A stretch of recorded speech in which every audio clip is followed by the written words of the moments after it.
11th of March 2011, a tsunami that was triggered by a magnitude 8.9 earthquake hit the Daiichi nuclear power plant in Fukushima on the east coast of Japan.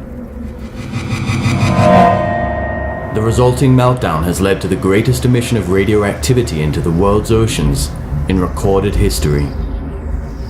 4 years later, and the contaminated groundwater that runs underneath the power plant is still flowing out into the Pacific.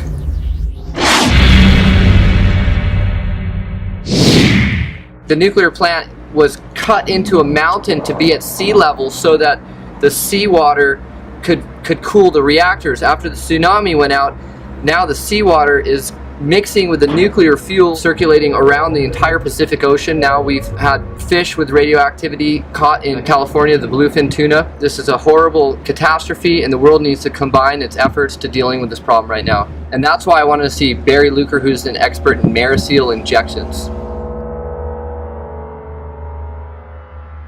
My understanding is there's about 2,000 to 2,500 barrels in oil field terms of water flowing under the reactor going out to sea. Every day? Every day. I think that we can place a polymer, acrylic polymer gel with a crosslinker in it, and then I can drill a well and create a bulb around it, if you will, in the permeable sections.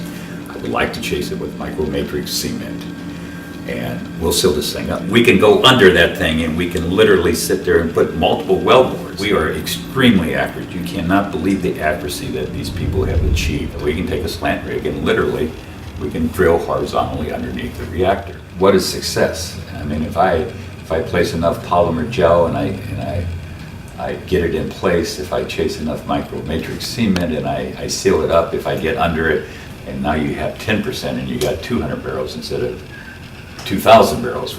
We're still making progress, and the other thing that I get back to is at that point the ice wall may work.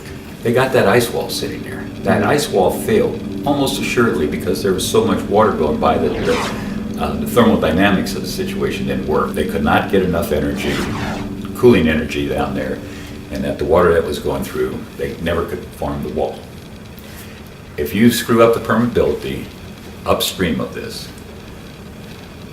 to the point where you can't get that energy transfer, that ice wall will work. Yeah. So there's two different ways that you might resolve this issue. If you think back to when they built the Hoover Dam, they had flow underneath the dam, which threatened to literally wash out the dam and destroy the whole thing. And they embarked upon a program, and I don't know exactly what they pumped, but they drilled below that dam and they shut off that water flow. And they had certainly a lot more pressure to contend with than we have at Fukushima. Now, we have advanced dramatically in chemistry and our use of polymers, and the cements that they had then, if it was cement, is nothing like what we have today. I mean, they did it. They did it 60 years ago, and we're trying to do the same thing. The next step is, in my mind, is to get a hold of the original cores that were taken in 1967 before this reactor was built. You got to get this geology down to a fine science. If you started, you're thinking of a north-south where the wall is on the landward side.